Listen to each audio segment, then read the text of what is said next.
Hello guys, welcome to my YouTube channel. आज के इस वीडियो में हम फिर देखेंगे ये जो प्रॉब्लम है ये आपका एसी का प्रॉब्लम है और बहुत ही बेसिक प्रॉब्लम है। और ये प्रॉब्लम 2004 में ये क्वेश्चन आपसे पूछा गया है 4 मार्क्स का।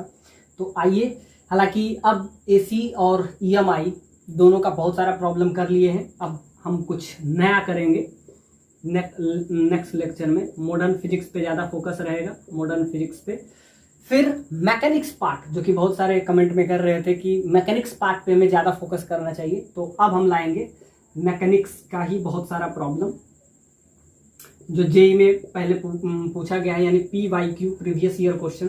तो अब तक हम almost more than 3000 problem which is cover in this particular series PYQ। इसमें आपको सारे कंसेप्ट हम क्लियर एक एक करके कर दिए हैं, तो आपको इसमें ज्यादा दिक्कत होगा नहीं।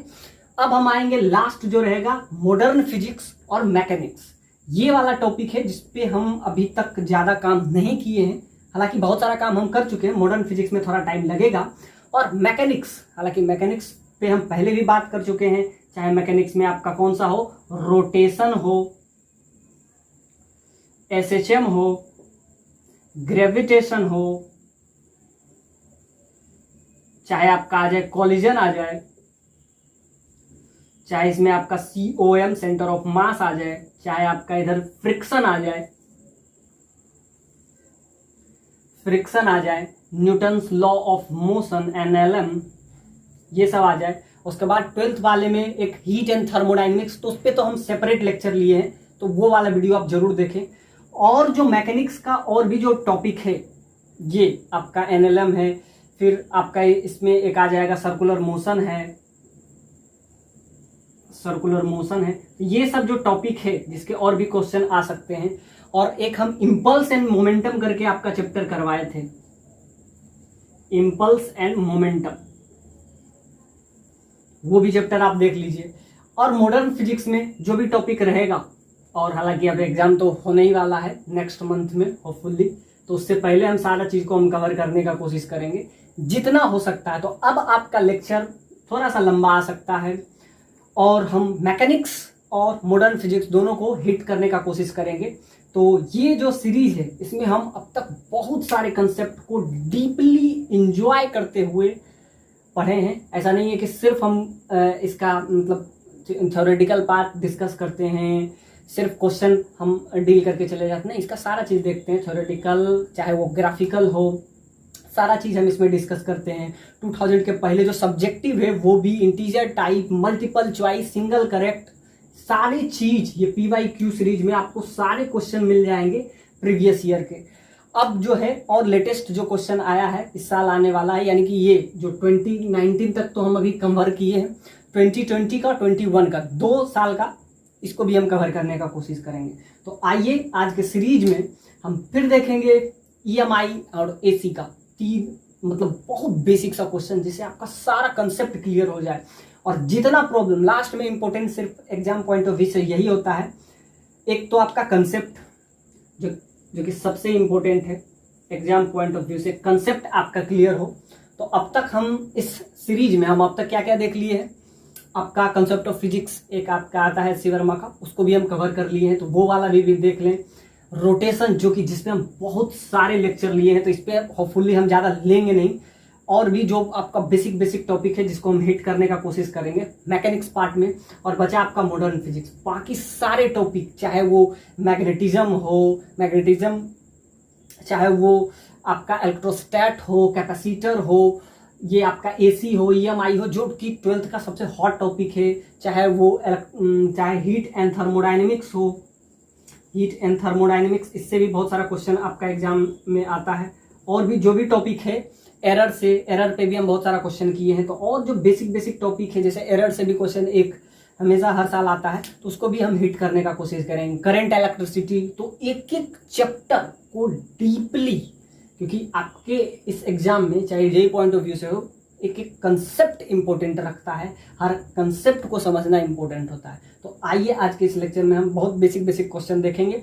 और अगला हिट मैकेनिक्स पे रहेगा, मॉडर्न फिजिक्स पे रहेगा। और अब आपके लेक्चर होपफुली लंबे लंबे आ सकते हैं, क्योंकि आपका एग्जाम के पहले हमको 2-3 बार इसको फिर कवर कर लेना है। उसके बाद जो भी आपका टॉपिक है बता दीजिएगा, उसको हम एक एक करके डील करने का कोशिश कर। सर्किट एल का वैल्यू आपको गिवन है 35 milli henry and R that is 11 ohm. Variable EMF V naught sine omega T. V R M S जो कि आपको गिवन है, वी आर एम एस का value root mean square that is 220 volt and the frequency is 50 volt, यानी जो आप domestic use में आप करते हैं 220 वोल्ट 50 हर्ट्ज। तो ये बहुत बेसिक सा क्वेश्चन है। तो ये आपको नॉर्मल कंडीशन पे गिवन है। आपसे क्या पूछ रहा है, current amplitude in circuit and the phase of the current with respect to voltage, draw the current time graph on the given graph. मतलब इस पे आपको, तो इधर आपका टाइम है, इधर आपका क्या है, तो ये आपका करंट दिया हुआ है। तो करंट जो है ये आपका वोल्टेज दिया हुआ है।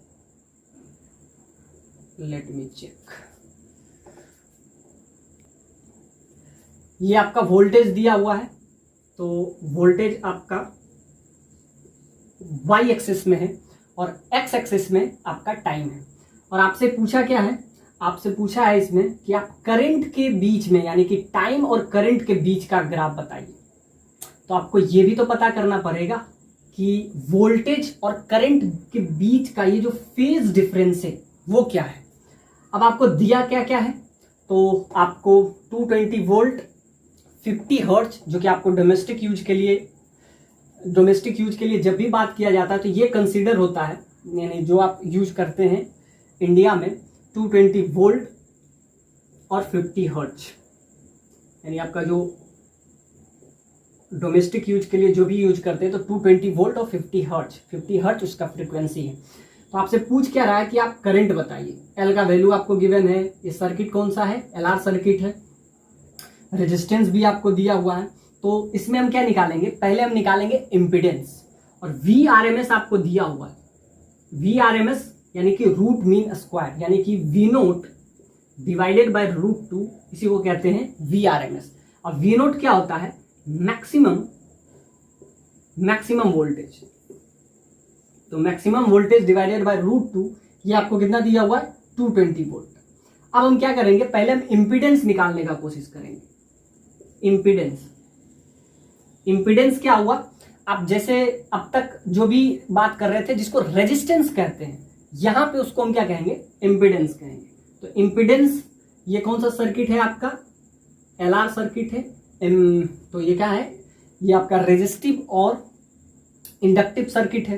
तो उसका इंपीडेंस जब भी हम निकालते हैं तो क्या बोलते हैं, तो इसके लिए हम हमेशा बात करते हैं, ये वाला फॉर्मूला आप हमेशा याद रखें। तो ये वाला फॉर्मूला आपका हमेशा कंफर्म, इधर रेजिस्टेंस होता है, इधर इंडक्टेंस होता है, ये नीचे वाला ये आपका क्या होता है, कैपेसिटेंस। तो ध्यान से देखिए, रेजिस्टेंस अगर आपसे पूछेगा कि रेजिस्टेंस कितना लीड करता है, एक्जैक्टली 90 डिग्री लीड करता है। अगर फेज डिफरेंस पूछे कि इंडक्टेंस और रेजिस्टेंस के बीच में, तो रेजिस्टेंस इससे लीड करता है, π/2 लीड करता है। और वही आपसे कैपेसिटेंस π/2 लैग करता है। तो यही आपसे पूछता है करंट और वोल्टेज के बीच का phase difference, current end voltage के बीच का फेज डिफरेंस। एग्जैक्टली इस क्वेश्चन में भी यही पूछा है कि आप बताइए करंट और वोल्टेज के बीच में, तो यही आपसे पूछा है, find the current of amplitude of the circuit, phase of the current with respect to voltage, यानी करंट को विथ रिस्पेक्ट टू वोल्टेज, जो कि आपको वोल्टेज का ग्राफ दिया हुआ है। तो आपको क्या निकालना है, करंट का ग्राफ।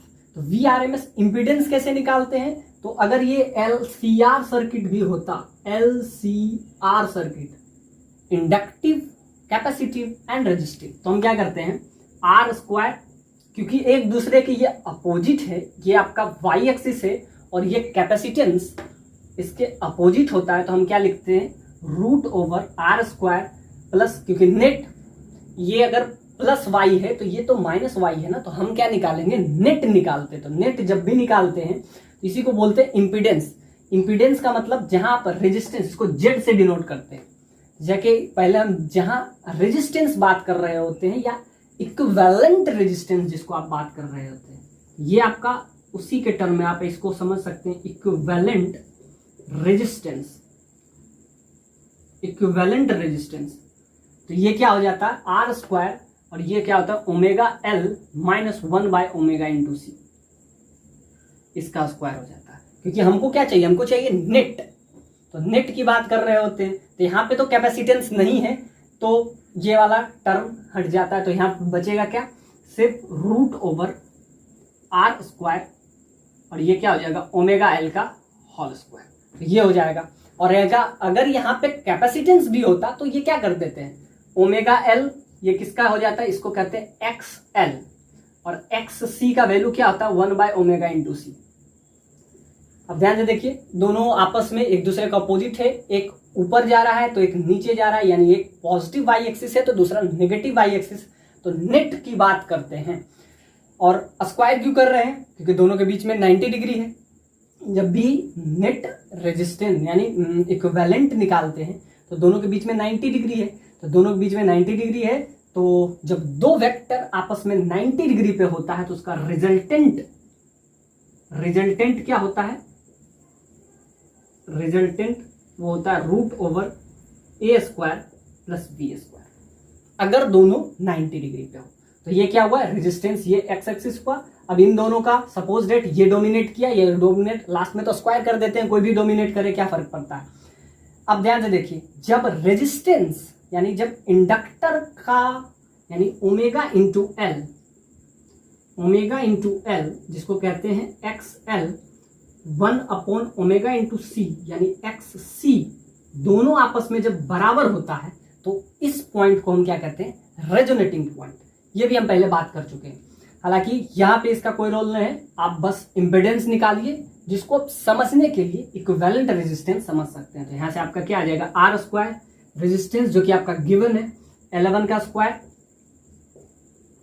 और ये ओमेगा इंटू एल, तो ओमेगा का वैल्यू 50 हर्ट्ज आपको दिया हुआ है, तो 50 इंटू एल का वैल्यू आपको कितना दिया हुआ है 35 मिली 10⁻³ इंटू एच, इसका आपका स्क्वायर हो जाएगा। तो यहां से आपका क्या आ जाएगा, इक्विवेलेंट यानी कि इम्पीडेंस आ जाएगा, इम्पीडेंस का वैल्यू आ जाएगा तो रूट ओवर 11 का स्क्वायर 121, और इसका वैल्यू क्या आ जाएगा, तो ध्यान से देखिए 10⁻³ तो इसका मल्टीप्लाई करके लास्ट में हम क्या करेंगे, ये वैल्यू आपका आ जाएगा, इसका रूट ओवर अगर हम निकालें तो इससे वैल्यू क्या आ जाएगा, तो इसका वैल्यू अगर हम निकालते हैं तो क्या आ जाएगा 35 इंटू 5, तो ये आपका कितना आ जाएगा ये, और लास्ट में हमको क्या करना है 35 इंटू 5 और ये आपका क्या आ जाएगा 12 175, और यहाँ से अगर हम वैल्यू निकालते हैं एक जीरो यहाँ पे आ जाएगा, इसका मतलब ये एक जीरो 10⁻, यदि 1 पॉइंट समथिंग एल्स, तो इसका वैल्यू जो आप, क्योंकि हमको क्या चाहिए ओमेगा का वैल्यू। अब ध्यान से देखिए ओमेगा क्या होता है, ओमेगा होता है टाइम पीरियड 2π/ओमेगा, और आपसे क्या दिया हुआ है 1/टाइम पीरियड। तो ये गलती मत कीजिएगा कि ओमेगा के जगह पे आपको क्या चाहिए, आपको चाहिए ओमेगा, और ये दिया हुआ क्या, दिस इज फ्रीक्वेंसी। फ्रीक्वेंसी होता क्या है 1/टाइम पीरियड, इसी को हम क्या कहते हैं फ्रीक्वेंसी, इसी को म्यू से इसको डिनोट करते हैं। और आपको दिया क्या है, आपको दिया हुआ है फ्रीक्वेंसी, आपको ओमेगा का वैल्यू नहीं दिया हुआ है, और इसको क्या कहते हैं 2π/ओमेगा। तो यहां से हम अगर ओमेगा निकालें तो क्या हो जाएगा 1/टाइम पीरियड आपको दिया हो, 1/टाइम पीरियड ये आपको गिवन है 2π/ओमेगा। तो यहां से ओमेगा का वैल्यू अगर हमको चाहिए तो 1/टाइम पीरियड का वैल्यू आपको कितना दिया हुआ है 50, यानी इसका वैल्यू 1/टाइम पीरियड का वैल्यू आपको दिया हुआ है। तो इसका value time period that is 2π/ओमेगा। इसको एक बार इन्वर्स कर देते हैं तो 1/टाइम पीरियड हो जाएगा, ये हो जाएगा ω/2π, और यहां से इसका वैल्यू अब रख देंगे हम 50, इसका वैल्यू हम क्या रख देंगे 50, दैट इज ω/2π। यहां से ओमेगा का वैल्यू क्या आ जाएगा 100 पाई। तो ओमेगा का वैल्यू क्या हो जाएगा, 100 पाई आ जाएगा, क्योंकि आपको दिया क्या है, आपको दिया हुआ फ्रीक्वेंसी, आपको चाहिए क्या, ओमेगा। ओमेगा क्या होता है, एंगुलर फ्रीक्वेंसी। अब ध्यान से देखिए, ये आपका फ्रीक्वेंसी है और ये इसको कहते हैं 2 पाई से डिवाइड कर देते हैं, तो एंगल में जब होता है तो इसको एंगुलर फ्रीक्वेंसी कहते हैं। अब ध्यान से देखिए 2 पाई बाय से, तो इसको 2 पाई से मल्टीप्लाई कर देंगे, तो यहाँ पे मल्टीप्लाई अगर हम करेंगे तो एल ही रहेगा, और ये आपका क्या हो जाएगा 100 इंटू, और ये आपका क्या है 35 10⁻³ इंटू 2 पाई। तो यहां से वैल्यू क्या आ जाएगा, ये भी आपका आ जाएगा 11 का ही ऑलमोस्ट स्क्वायर आ जाएगा। तो ये वैल्यू आपका आ जाएगा इम्पीडेंस का 11√2, 11 का स्क्वायर प्लस 11 का स्क्वायर, तो 11√2। तो ये बहुत इंपॉर्टेंट है कि एंगुलर फ्रीक्वेंसी, ये सिर्फ आपको फ्रीक्वेंसी दिया हुआ है, आपको क्या चाहिए, ओमेगा का वैल्यू। ओमेगा यहाँ पे क्या हो जाता है, एंगुलर फ्रीक्वेंसी। तो एंगुलर फ्रीक्वेंसी क्या करेंगे, 2 पाई से डिवाइड कर देंगे, तो 1 टाइम पीरियड, इसको हम फ्रीक्वेंसी कहते हैं। तो इसमें सिर्फ फ्रीक्वेंसी है और आपको क्या चाहिए, एंगुलर फ्रीक्वेंसी यानी ओमेगा का वैल्यू। तो 1 टाइम पीरियड जो होता है वो आपको दिया, यानी आपको दिया क्या है, म्यू का वैल्यू दैट इज 50 हर्ट्ज। ये आप आपस में मल्टीप्लाई क्या हो जाएगा, ओमेगा का वैल्यू यहाँ से आपका क्या आ जाएगा 2 पाई, यानी 100 पाई आ जाएगा। तो 100 पाई से मल्टीप्लाई कर देंगे तो यहाँ से आपका वैल्यू क्या आ जाएगा, 100 से ये चला जाएगा तो 35 इंटू 2 पाई, तो यहाँ से क्या हो जाएगा 35 इंटू 2 पाई, और 2 पाई यानी 3.14, और एक 10⁻² यहाँ रह जाएगा, तो यहाँ से आपका वैल्यू क्या आ जाएगा, तो ये करीब करीब 3 2 जा 6, और 6 से मल्टीप्लाई कर देंगे और डिवाइडेड बाय क्या रहेगा ये, तो यहाँ से आपका क्या आ जाएगा, तो इम्पीडेंस क्या आ गया, तो इम्पीडेंस आपका आ गया 11√2। तो ये किस तरह वर्क करेगा, इक्विवेलेंट रेजिस्टेंस के थ्रू ये वर्क करेगा। तो यहाँ से आपका इम्पीडेंस आ गया। अब इसको हम क्या निकाल लेंगे, यहाँ से करंट निकाल लेंगे, क्योंकि हमको क्या चाहिए, करंट का इक्वेशन। तो IRMS अगर चाहिए तो क्या होना चाहिए, I0 डिवाइडेड बाय √2। पहले हम I0 निकाल लेते हैं, तो यहां से आपका क्या आ गया, इम्पीडेंस आ गया, यानी इसको हम एज ए रेजिस्टेंस की तरह यूज कर सकते हैं। तो वहां पे VRMS आपको पता है, तो VRMS कितना पता है आपको, 220 वोल्ट। तो यहां से हम क्या निकाल लेंगे, तो ये यहां से हम निकाल लेंगे IRMS।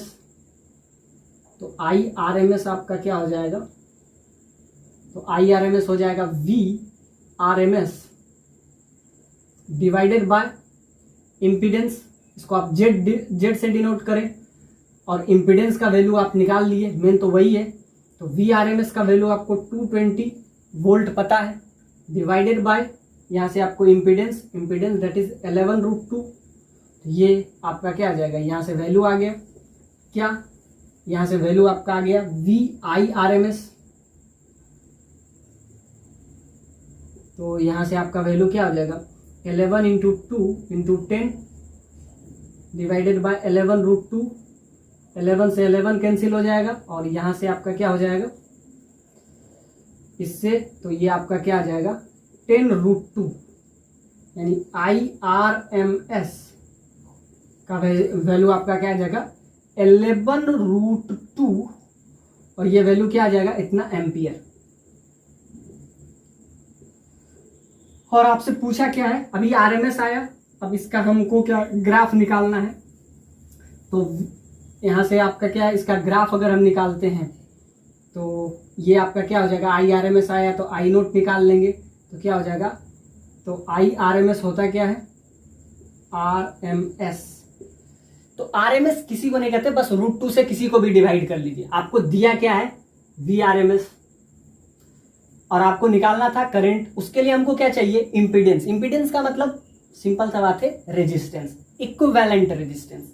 तो जब भी हम बात करते हैं LR सर्किट, LCR सर्किट, तो उसमें हम बात क्या करते हैं, रेजिस्टेंस को X एक्सिस में रखते हैं, इम्पीडेंस को Y एक्सिस में रखते हैं, और कैपेसिटेंस को नेगेटिव Y एक्सिस में रखते हैं। इसीलिए तो इसको माइनस करते हैं, क्योंकि रिजल्टेंट Y यानी कि ये आपका क्या होगा XL that is omega into L, x see that is 1/ω/c। तो ये आपका आ गया, दोनों आपस में सब्ट्रैक्ट हुआ तो नेट, और जब दोनों परपेंडिकुलर होता है दो वेक्टर तो उसका रिजल्टेंट √a² + b² करते हैं। a² + b², यहाँ पे क्या था, सिर्फ ω/l था, और ओमेगा क्या है, एंगुलर फ्रीक्वेंसी। यहाँ पे क्या दिया हुआ था, सिर्फ आपको फ्रीक्वेंसी दिया हुआ था। तो उसको क्या करेंगे, 2π से क्या करेंगे, मल्टीप्लाई कर देंगे तो 100 आ जाएगा। वहां से हम निकालेंगे तो क्या हो जाएगा, आपको एग्जैक्टली 11 का स्क्वायर के आसपास ही आ जाएगा, मतलब 11 नहीं आएगा। अब ध्यान से देखिए 2π है तो 2π का वैल्यू करीब करीब आपका कितना आ जाएगा, 3.14 × 2। और ध्यान से देखिए 10 का पावर 3 है तो ये आपका डिजोल्व होके ये आपका क्या हो जाएगा, -1 एक रहेगा, और यहाँ पे 35 से मल्टीप्लाई कर दीजिए तो यहाँ से वैल्यू क्या आ जाएगा, ये आपका 70 के आसपास आ रहा है, 70 × 3 तो ऑलमोस्ट इसी के पास आ रहा है 1 to 1। तो ये आपका 11√2 मतलब इंपिडेंस आ गया। इंपिडेंस का मतलब सिर्फ रेजिस्टेंस। अब आपको पता है V बराबर, since you have learn in Ohm's law, V बराबर IR। अब यहाँ RMS का क्या ख्याल है, इधर अगर RMS रखेंगे तो इधर भी RMS रखना पड़ेगा, क्योंकि ध्यान दे दीजिए जब भी हम AC करंट की बात करते हैं इसमें कुछ भी कांस्टेंट नहीं होता है। हम आपको बताए हैं कि इसका जो फ्लक्चुएशन है ये साइन थीटा पे, यानी कि हर समय ये वैरी कर रहा होता है, हर समय ये वैरी कर रहा होता है, मतलब ये कांस्टेंट नहीं है। तो कांस्टेंट नहीं है तो एक वैल्यू को तो हमको कांस्टेंट मानना ही पड़ेगा। तो वही वैल्यू को जो कांस्टेंट मानते हैं तो उसी को हम रखते हैं RMS, क्योंकि ये हर बार वैरी कर रहा होता है। तो एक वैल्यू को तो हम इसको कांस्टेंट मानना पड़ेगा कि इसके अंदर वोल्टेज तो चेंज हो रहा है, तो ऐसा कौन सा वोल्टेज है जिसको हम कांस्टेंट मान लें। अब ध्यान देते कि हर बार ये चेंज कर रहा है तो इसको एक वैल्यू को कांस्टेंट मानते हैं, उसी का नाम हम दे देते हैं क्या, VRMS, रूट मीन स्क्वायर। यानी करते हैं पहले स्क्वायर फिर उसका रूट करते हैं, यानी उल्टा चलना है। RMS को हम कैसे पढ़ेंगे, RMS में स्क्वायर पहले करेंगे फिर उसका मीन निकालेंगे फिर उसका क्या कर लेते हैं, रूट कर लेते हैं। तो रूट मीन स्क्वायर, यानी कि जब इसमें हर चीज वेरी कर रहा है फिर भी तो एक पॉइंट में हमको कांस्टेंट तो लेना ही पड़ेगा, वही कांस्टेंट आपको RMS आता है। तो RMS कुछ भी नहीं है, आपको ये पता होना चाहिए कि इसके अंदर मैक्सिमम करंट इस पर्टिकुलर पॉइंट पे, मैक्सिमम वोल्टेज इस पर्टिकुलर पॉइंट पे आएगा, उसको √2 से डिवाइड कर दीजिए।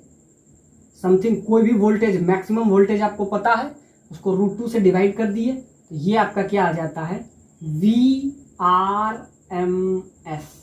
आपको करंट निकालना है, मैक्सिमम करंट हमको पता होना चाहिए, दैट इज I0, उसको √2 से फिर डिवाइड कर देंगे, ये क्या हो जाएगा, IRMS, रूट मीन स्क्वायर, मतलब बस √2 से डिवाइड कर लेंगे। तो आपको क्या पता है, VRMS। आपको करंट तक जाना है तो आपको सिर्फ ये चाहिए था, रेजिस्टेंस। और रेजिस्टेंस यहाँ पे कौन सा काम करता है, इंपीडेंस।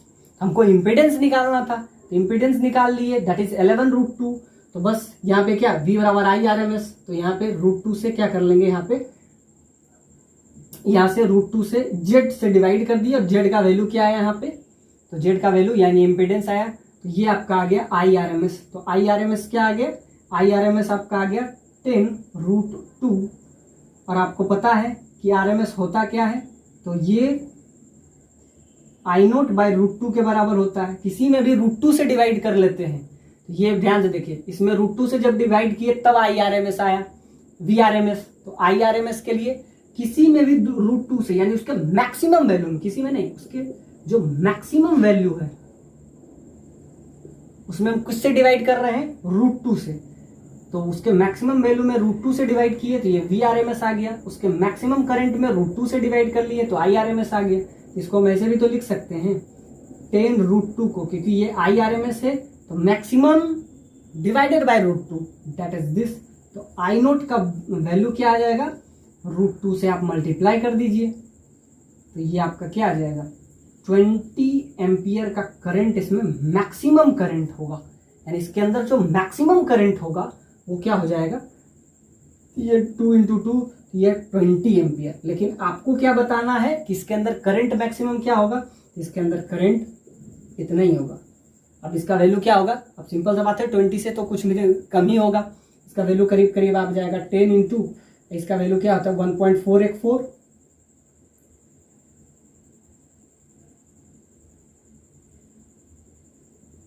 414। तो आप ध्यान से देखिए इसका वैल्यू नेट कितना आ रहा है, इसका 1.5 के आसपास आ रहा है। तो और जबकि है क्या, इसमें मैक्सिमम 20 है, लेकिन हम ले 20 नहीं रहे हैं, यानी हम मैक्सिमम वैल्यू जो नहीं लेते हैं ना, वो जो वैल्यू आता है एवरेज वैल्यू, आप इसको एवरेज समझ सकते हैं, एवरेज, इसी को आरएमएस हम लेते हैं, क्योंकि इसमें हर चीज फ्लक्चुएट कर रहा होता है। अब इसका ग्राफ हमको बनाना है। अब ध्यान से देखिए, इसका ग्राफ अगर देखें तो ग्राफ के लिए तो आपको ये भी देखना है, वो है आपका फेज डिफरेंस। तो अब देखते हैं इसका फेज डिफरेंस कहां से हम लाएं। तो फेज डिफरेंस के लिए हम क्या यूज करते हैं, उसमें हम कॉस फैक्टर यूज करते हैं। तो इसमें हम क्या यूज करेंगे सकते हैं, अभी तक हमको बस ये पता चला उसमें मैक्सिमम ये करंट है, लेकिन मैक्सिमम हमने कभी नहीं लेते हैं, हम उसका एवरेज लेते हैं। एवरेज जो होता है वही आपका आरएमएस होता है। तो आरएमएस का बस यही है कि हम जो मतलब जो हम इसमें मतलब इसका मैक्सिमम तो 20 वोल्ट है, 20 एम्पियर है, लेकिन हम 20 एम्पियर लेते नहीं। अब इसका कितना हो जाएगा, इसका मैक्सिमम हो जाएगा 220 इंटू √2, क्योंकि ये आरएमएस है, इसको √2 से डिवाइड किए हैं तब ये आया मैक्सिमम से, इसको √2 से। इसमें अगर आपसे पूछे कि मैक्सिमम वोल्टेज क्या होगा, जो कि ये है, ये जो मैक्सिमम वोल्टेज है, ये क्या हो जाएगा 220 वोल्ट में √2 से मल्टीप्लाई कर देंगे, ये आपका आ जाएगा मैक्सिमम। तो यहां से अगर हम cos फाई का वैल्यू, cos फाई क्या है, यही आपका फेज डिफरेंस है। तो cos फाई का वैल्यू अगर हमको एंगल निकालना है, तो सपोज दैट ये एंगल है, इसका एंगल का वैल्यू अगर हम निकालते हैं तो ध्यान से देखिए ये अपॉन, तो यहां से cos फाई का वैल्यू क्या हो जाएगा, R/Z। Z क्या है, अगेन दिस इज इम्पीडेंस। तो ध्यान से देखिए R का वैल्यू आपको पहले से पता था, ये आपका क्या है, फेज डिफरेंस। फेज डिफरेंस तो क्या है, R क्या है, रेजिस्टेंस है, और Z क्या है, इंपीडेंस है। ये आपका क्या है, रेजिस्टेंस, और ये नीचे वाला क्या है, इंपीडेंस। इसके बीच का जो एंगल होता है ये क्या हुआ, यही आपका फेज डिफरेंस। तो रेजिस्टेंस तो आपका 11 है, और Z का वैल्यू 11√2 है। तो 11 से 11 कैंसिल, ये आपका क्या आ गया 1/√2। यानी cos फाई, जब भी हमको फेज डिफरेंस निकालना होता है तो एक्स एक्सिस से कितना एंगल बन रहा है, तो ध्यान से देखिए परपेंडिकुलर बाय बेस। अब ध्यान से देखिए ये आपका क्या है, तो रेजिस्टेंस डिवाइडेड बाय, अब ध्यान से देखिए resistance divided by it's impedance, this is called phase difference. जब भी आपको फेज डिफरेंस निकालना हो तो नीचे इंपीडेंस से और रेजिस्टेंस आपका क्या हो जाएगा, कॉस क्या होता है हमेशा B/H। अब ध्यान से देखिए इसमें अगर थीटा ये है, इसी को फाई देते हैं, तो थीटा क्या होता है, हालांकि आपको दिले परपेंडिकुलर बाय, तो वो तो साइन थीटा होता है। तो कॉस थीटा में क्या हो जाएगा, बेस। तो बेस क्या हुआ, ये R हुआ, कॉस फाई, तो बेस क्या हुआ R। और इसमें रेजिस्टेंस के तौर पे हम क्या लेते हैं, हमेशा इंपीडेंस लेते हैं, यानी कि नेट जो हुआ वही इंपीडेंस हुआ। तो दोनों को डिवाइड किए, यहां से cos फाई का वैल्यू क्या आया 1/√2। तो थीटा यहां से आपको पता चल गया कि फाई का वैल्यू क्या आ जाएगा। सो फाई, ये cos 45 का वैल्यू होता है, यानी कि यहां से फाई का वैल्यू क्या आ गया π/4। और फाई का वैल्यू आ गया, यानी कि फेज डिफरेंस जो होगा किसके बीच में, करंट एंड वोल्टेज के बीच में, वो क्या होगा π/4 होगा। यानी कि अब π/4 अगर हुआ तो उसका ग्राफ कैसे बनेगा, यानी दोनों के बीच का फेज डिफरेंस वही है। अब ध्यान से देखिए चेंज अगर करा तो जैसा कि आपको पता है V और I में ज्यादा चेंज होगा नहीं, क्योंकि V और I का डायरेक्टली प्रोपोर्शनल है ड्यू टू ओम्स लॉ। लेकिन यहां से अगर हम बात करें तो मैक्सिमम करंट का वैल्यू आपका आ गया I0, और फेज डिफरेंस आया दोनों के बीच में। तो यहां से अगर हम बात करें तो क्या होगा, फेज डिफरेंस π/4 का फेज डिफरेंस आएगा। जब π/4 का फेज डिफरेंस है तो इसका हम अगर ग्राफ बनाए तो इससे π/4 ज्यादा, इससे π/4 ज्यादा, तो ये I that is I0 sine ω/t plus π/4। ये इसका आगे इसका ग्राफ अगर हम बनाएंगे तो इसका ग्राफ कैसे आएगा, I0 I RMS simply equal to I0 sine omega T plus pi by 4, ये आपका आ जाएगा।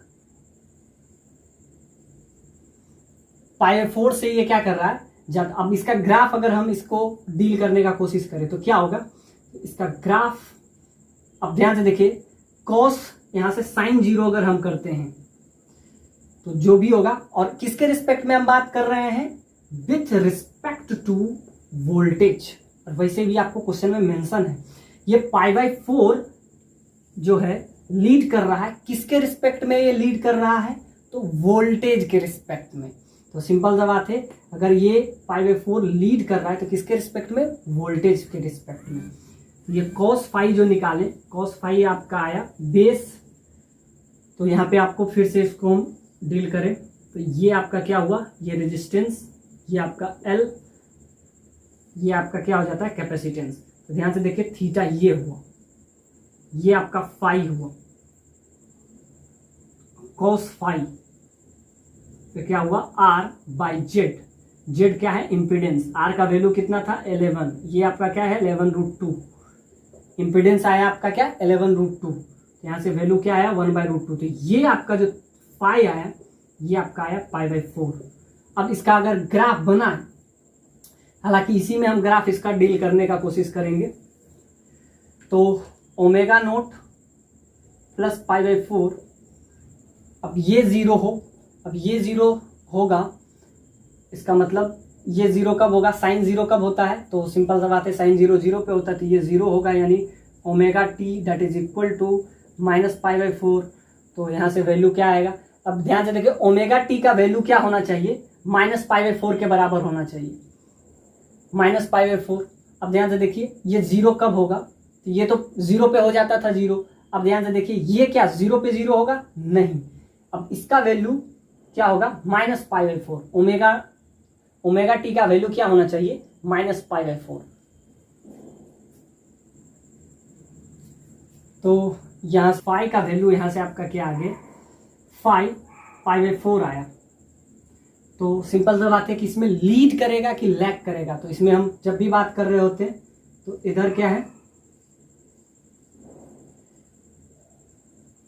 इधर आपका इंडक्टर है, नीचे आपका कैपेसिटर है, जो कि इसमें है नहीं, अगर रहता तो उसमें भी बात करते। तो यहाँ पे वोल्टेज जो है पाई बाई 4 से क्या कर रहा है, लीड कर रहा है। तो याद रखिएगा कि पाई बाई 4 से वो लीड कर रहा है। वोल्टेज अगर लीड कर रहा है, करंट किधर है, अब ध्यान से देखिए, करंट को हम हमेशा रेजिस्टेंस के डायरेक्शन में रखते हैं। ये जो है इंडक्टर जो कि पाई बाई 2 से लीड कर रहा होता है, और ये जो कैपेसिटर है वो पाई बाई 2 से लैग कर रहा होता है। तो इसमें क्या बात कर रहे हैं, करंट जो है वो रेजिस्टेंस के डायरेक्शन में है। अब ध्यान से देखिए, ये ज्यादा है, कितना ज्यादा है, पाई बाई 4 ज्यादा है, और पाई बाई 4 ये लीड कर रहा है। तो इसका अगर हम ग्राफ ड्रॉ करें, इसका ग्राफ क्या हो जाएगा, साइन प्लस नहीं होगा, ये आपका क्या हो जाएगा, माइनस ओमेगा टी, यानी कि I that is simple equal to I naught sine omega T minus pi by 4 होगा, क्योंकि करंट जो है वो लीड नहीं कर रहा है, करंट लैग कर रहा है। करंट होता किधर है, ये आपका रेजिस्टेंस के डायरेक्शन में होता है करंट। तो ये पाई बाई 4 से लैग कर रहा होता है, और ये जो है इंडक्टर जो कि लीड कर रहा होता है। तो ये आपका आ गया। इसका ग्राफ अगर हम बनाते हैं तो यहाँ से क्या हो जाएगा, omega T minus pi by 4 that is equal to 0, यानी omega T that is equal to pi by 4। तो ओमेगा टी का वैल्यू पाई बाई 4 के बराबर होगा। तो सिंपल सा बात है, ये 0 कब होगा, अब ध्यान से देखिए, ये तो इस टाइप से है साइन ओमेगा टी, यानी साइन का ही फंक्शन है। अब ध्यान से देखिए, वी नोट और आई नोट में फर्क है। वी नोट का वैल्यू आपको पता है 220√2 होगा, और आई नोट का वैल्यू आपको पता है कितना है, मात्र 20 है। तो इसका जो है ये वाला पीक ज्यादा बड़ा होगा,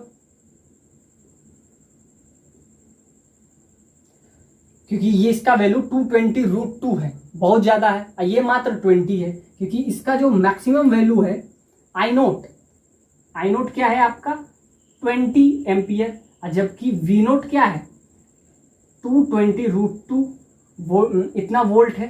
यानी इसका वैल्यू ज्यादा है, तो ये जो है इसका डेप्थनेस और ये हाइट ये ज्यादा होगा। अब ध्यान से देखिए, π/4 से ये क्या कर रहा है, लीड कर रहा है। तो अगर π/4 से वोल्टेज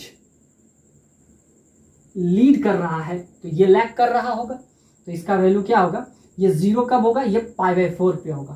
तो सिंपल सा बात है, ये अगर π/2 है, इसके लिए ये π/2 है, तो सिंपल सा बात है π/4 कहीं यहाँ होगा, तो यहाँ से ये 0, यानी कि ये जो ग्राफ है यहाँ से इन करेगा, क्योंकि इस पर्टिकुलर पॉइंट पे ये आपका π/2 है, तो π/4 तो उससे पहले ही होगा उसके, ये आपका π/4 है, तो π/4 से जाएगा तो इसका ग्राफ क्या होगा, एक तो नीचे से आएगा, और सपोज तो ये कहाँ जाएगा, π/4 पे जाएगा, π/4 पे ये 0 होते हुए निकलेगा, यानी कि ये इसका ग्राफ यही रहेगा, नीचे से आएगा और इस टाइप से जाएगा, और ये π/4 पे 0 होगा। फिर नेक्स्ट बार ये 0 कब होगा, तो ये जब क्या है, साइन 0 पे होता है, फिर साइन किस पाई पे, तो साइन ये होगा ω_t माइनस π/4 का वैल्यू क्या होगा, एक तो 0 पे, दूसरा पाई पे, तो अगला बारी 0 कब होगा, तो पाई प्लस π/4 पे, यानी यहां से क्या आ जाएगा 5π/4 से, तो 5π/4 यानी कि एक बार 0 यहां हुआ, फिर कब होगा, पाई इसमें ऐड कर देंगे, तो पाई जब ऐड कर देंगे तो ये इस टाइप से जाएगा, और इसका जो है हाइट कम रहेगा, इतना हाइट नहीं रहेगा, ये आराम से यहाँ जाएगा, इसको छुएगा भी नहीं, ये ऐसे ही चलता चला आएगा। लेकिन क्योंकि ये साइन ω_t का ही फंक्शन है, तो ये शेप तो यही रहेगा, लेकिन ये इसका वैल्यू ज़्यादा है, तो ये कुछ इस टाइप से जाएगा, ये इस टाइप से जाते हुए इस टाइप से, और अगला बार 0 कब होगा, तो अगला बार 0 होगा, ये वाला जो पॉइंट है ये आपका 5π/4 के बराबर होगा, यानी π/4 से ज़्यादा होगा। तो ये आपका ग्राफ हुआ, इसमें हम क्या क्या सीखे, सबसे पहले अल्टरनेटिंग करंट का सारा चीज, इंडक्टर को हम y एक्सिस में रखते हैं, रेजिस्टेंस को हम x एक्सिस में रखते हैं, और कैपेसिटेंस को नेगेटिव y एक्सिस में रखते हैं। तो जब भी हम इसका इम्पीडेंस निकालते हैं, मतलब रेजिस्टेंस, तो हम कैसे बात कर रहे थे, R² plus ω_L minus 1/ωc का स्क्वायर। कैपेसिटेंस यहाँ नहीं है, तो ये सिंपली क्या हो जाता है ओमेगा, और ये ओमेगा क्या है, एंगुलर फ्रीक्वेंसी। अगर सिर्फ आपको फ्रीक्वेंसी दिया हुआ है, उसमें 2π से आप मल्टीप्लाई कर दें, तो यहाँ पे आपको सिर्फ फ्रीक्वेंसी दिया हुआ था, दैट इज 50, तो उसको 2π से मल्टीप्लाई कर दिए, दैट इज 100। तो वहां से हम काम किए, तो यहाँ से इम्पिडेंस का वैल्यू निकाल लिए, और इम्पिडेंस जैसा कि यू हैव लर्न V बराबर IR इन ओम्स लॉ, तो उसके थ्रू हम √2 से अगर किसी को भी डिवाइड कर लेते हैं, क्योंकि इसमें सब चीज वेरिएबल है, तो एक एवरेज तो मानना पड़ेगा, और एवरेज ही आपका क्या होता है, RMS होता है। इसमें RMS का वैल्यू √2 से डिवाइड किए, फिर VRMS का वैल्यू यहाँ भी √2 से डिवाइड किए, तो इस टाइप से हम क्या निकाल लिए, IRMS यानी मैक्सिमम वैल्यू। तो मैक्सिमम वैल्यू इसका कितना आया, 20 एम्पियर, और इसका RMS क्या आया आपका 10√2, इसका आपको मैक्सिमम क्या आया 220 वोल्ट इंटू √2, ये आपका क्या होगा इस करंट का। अब ध्यान से देखिए, इसमें cos फाई का वैल्यू निकाले, cos क्या होता है, बेस बाय हाइपोटेनस। अब ध्यान से देखिए, ये जो होता है ये आपका Z होता है, ये आपका क्या है, ये R है, और ये आपका क्या है, L है। सिंपल सा बात है, तो दोनों के बीच में कितना डिग्री का एंगल आया, π/4, यानी π/4 से ये वोल्टेज लीड कर रहा था। तो अगर ये लीड कर रहा था तो करंट क्या करेगा, लैग करेगा, इसलिए इसमें -π/4।